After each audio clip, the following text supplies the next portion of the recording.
A Sociedade Esportiva Palmeiras é mais do que apenas um clube de futebol.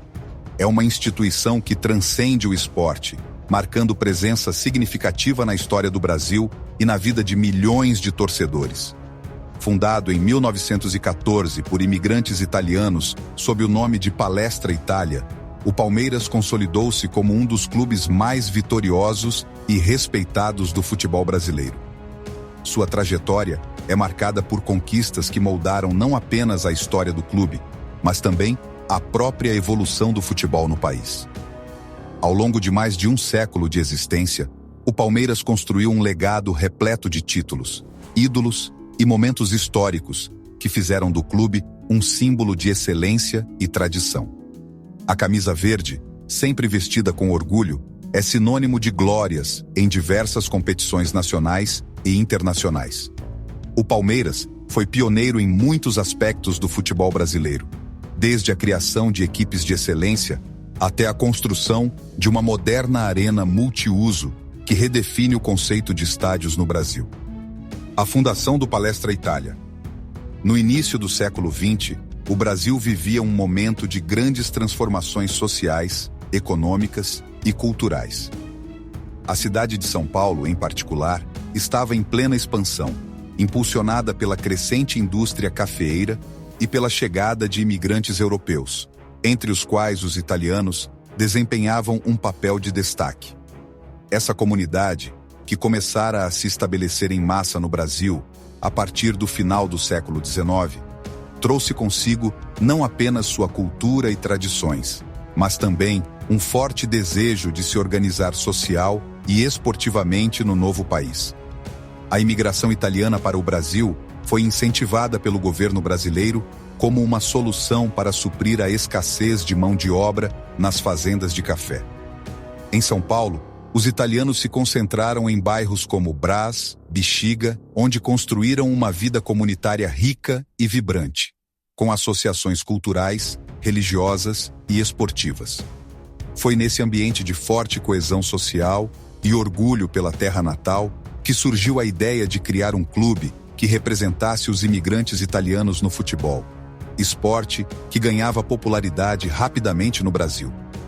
Em meio a esse contexto, em 26 de agosto de 1914, um grupo de italianos, liderado por Luigi Servo, Luigi Emanuele Marzo, Vincenzo Ragognetti e Italo Adami, decidiu fundar o Palestra Itália. O objetivo era criar um clube que promovesse o futebol entre os imigrantes italianos e reforçasse os laços com a pátria distante. A escolha do nome Palestra Itália foi uma homenagem à Itália, refletindo o desejo de preservar e fortalecer a identidade cultural italiana em terras brasileiras. Os fundadores do Palestra Itália tinham em mente a criação de um clube que fosse um ponto de encontro para a comunidade italiana e um espaço onde os descendentes de italianos pudessem praticar esportes e cultivar o espírito de união e fraternidade. Desde o início, o clube se diferenciou por seu caráter inclusivo, acolhendo não apenas italianos, mas também brasileiros e imigrantes de outras nacionalidades que se identificassem com os valores do Palestra. Os primeiros anos do clube foram marcados por desafios, como a necessidade de obter recursos financeiros e terrenos adequados para a prática do futebol. No entanto, graças ao apoio da comunidade italiana e ao trabalho incansável de seus dirigentes, o Palestra Itália rapidamente ganhou destaque no cenário esportivo paulistano. Em 1915, o clube fez sua estreia oficial em uma partida amistosa contra o Savoia, de Sorocaba, vencendo por 2-0. Esse jogo marcou o início de uma trajetória de sucesso que, em pouco tempo, colocaria o Palestra Itália entre os principais clubes de futebol do Brasil. A escolha das cores escudo e primeiros jogos. As cores escolhidas para representar o Palestra Itália foram o verde e o branco, simbolizando a esperança e a paz, além de estarem diretamente ligadas à bandeira italiana. Posteriormente, o vermelho também foi incorporado, completando a tríade das cores da Itália. O escudo do clube, inicialmente, apresentava um design simples, com as letras P e I entrelaçadas, mas ao longo dos anos, evoluiu para refletir melhor a identidade e os valores do clube. Nos primeiros jogos, o Palestra Itália rapidamente se destacou pela qualidade técnica de seus jogadores e pela organização tática em campo. O sucesso inicial ajudou a consolidar o clube como uma força emergente no futebol paulista. Em 1920, apenas 6 anos após sua fundação, o Palestra conquistou seu primeiro título, o Campeonato Paulista, confirmando o potencial do clube e enchendo de orgulho a comunidade italiana de São Paulo. Esse início promissor foi apenas o prelúdio de uma história gloriosa.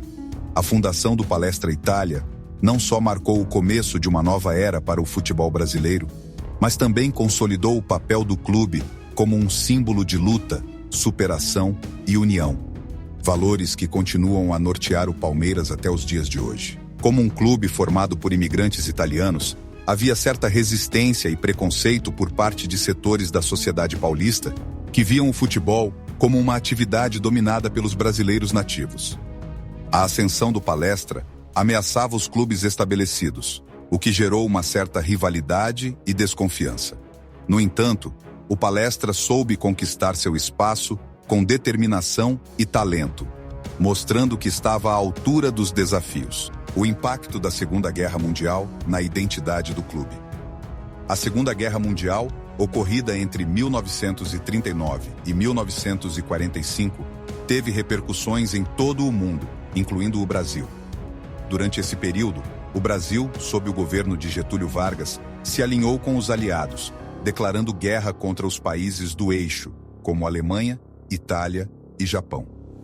Isso gerou uma onda de nacionalismo no país, e qualquer entidade que mantivesse vínculos com esses países passou a ser vista com suspeita, incluindo clubes esportivos.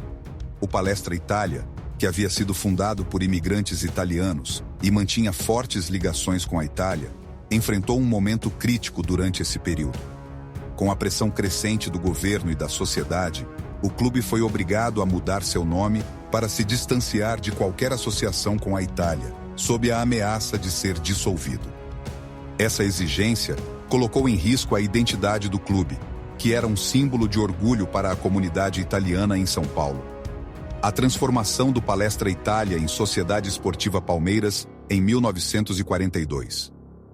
Diante dessa pressão, os dirigentes do Palestra Itália tomaram a difícil decisão de mudar o nome do clube, buscando preservar ao máximo sua história e valores, mas adaptando-se ao novo contexto político. Assim, em 14 de setembro de 1942, o Palestra Itália tornou-se oficialmente a Sociedade Esportiva Palmeiras. Essa mudança de nome marcou o início de uma nova era, mantendo as iniciais P e I e as cores verde e branca, que simbolizavam a continuidade do legado do clube. A transformação do clube foi acompanhada por um evento histórico, conhecido como a Arrancada Heróica, em que o Palmeiras, apenas 6 dias após a mudança de nome, enfrentou o São Paulo em um jogo decisivo pelo Campeonato Paulista de 1942, que viria a ser conhecido como o Campeonato do Quarto Centenário. O jogo entre Palmeiras e São Paulo, marcado para 20 de setembro de 1942, foi carregado de tensão e simbolismo. O Palmeiras entrou em campo com a responsabilidade de se afirmar sob o novo nome, enquanto o São Paulo, em um gesto controverso, recusou-se a participar da partida após o início do jogo. Alegando que o Palmeiras, ao mudar de nome, não deveria continuar no campeonato, os dirigentes do São Paulo retiraram seu time de campo, provocando uma comoção no Pacaembu. Essa atitude do São Paulo foi vista como um ato de protesto contra o clube recém-renomeado, mas também como uma tentativa de desestabilizar o adversário em um momento crucial. No entanto, essa retirada do São Paulo apenas reforçou a determinação do Palmeiras, que foi declarado vencedor por 3-0. Esse resultado garantiu ao Palmeiras o título do Campeonato Paulista de 1942, conhecido como o Campeonato do Quarto Centenário, consolidando o novo nome e a nova fase do clube. Esse jogo se tornou um marco na história do Palmeiras, simbolizando a resistência e a resiliência do clube em um dos momentos mais desafiadores de sua existência. A vitória sobre o São Paulo mesmo diante da polêmica, foi um ponto de virada que consolidou o Palmeiras como uma das principais forças do futebol brasileiro, mostrando que, independentemente do nome, o espírito do clube permanecia intacto, culminando na década de 1950, quando o clube se estabeleceu definitivamente como uma força dominante no cenário futebolístico brasileiro. A década de 1950 foi um período glorioso para o Palmeiras, repleto de conquistas que solidificaram o clube como um dos maiores do futebol brasileiro. Foi a vitória na Copa Rio Internacional de 1951, considerada por muitos como o primeiro campeonato mundial de clubes. O Palmeiras sagrou-se campeão ao derrotar a Juventus da Itália em uma emocionante final no Maracanã, diante de uma multidão extasiada, consolidando-se como uma potência no futebol mundial. A década de 1960 marcou um dos períodos mais gloriosos da história do Palmeiras, com a formação de um time que entrou para a história como a primeira academia de futebol. Esse apelido, que mais tarde se tornaria sinônimo de excelência técnica e tática, foi dado pela imprensa e pelos torcedores devido ao estilo de jogo elegante e eficiente que o Palmeiras demonstrava em campo, comparado à sofisticação de uma verdadeira academia de futebol. A primeira academia surgiu em um momento em que o futebol brasileiro vivia seu auge. Assim teve início a primeira academia de ídolos como Valdir de Moraes, Djalma Dias, Djalma Santos, Julinho, Ademir, Servílio e outros. Em 1965, o Palmeiras foi Brasil por 90 minutos. Todo o elenco e a comissão técnica alviverde foram convocados pela CBD para inaugurar o estádio do Mineirão, em Belo Horizonte, e representar a seleção brasileira na disputa da Taça Inconfidência, diante da seleção do Uruguai. E no dia que vestiu verde e amarelo, o Palmeiras foi vitorioso, 3-0 diante da Celeste Olímpica. A partida foi a primeira e única em que um time inteiro, com reservas, representou a seleção. Continuação do sucesso nos anos 1970, formando a segunda academia. Após o brilho da primeira academia na década de 1960, o Palmeiras continuou sua trajetória de sucesso na década de 1970 com a formação de um novo time lendário, conhecido como a Segunda Academia. Essa nova geração de jogadores manteve a tradição de excelência do clube, construindo sobre o legado deixado pela primeira academia e levando o Palmeiras a novas glórias no cenário nacional e internacional. A influência do técnico Oswaldo Brandão e o papel de jogadores como Leivinha e Luiz Pereira. A década de 1980 foi um período desafiador para o Palmeiras, marcado por uma grave crise financeira e um desempenho esportivo abaixo das expectativas. Durante esse período, o clube não conseguiu conquistar nenhum campeonato de grande relevância, algo impensável para uma equipe que, até então, era acostumada a disputar e vencer as principais competições do país. A parceria com a Parmalat. A virada dos anos 1990 com a parceria com a Parmalat. Essa colaboração se tornou um dos capítulos mais marcantes e transformadores do futebol brasileiro. O impacto da parceria foi imediato.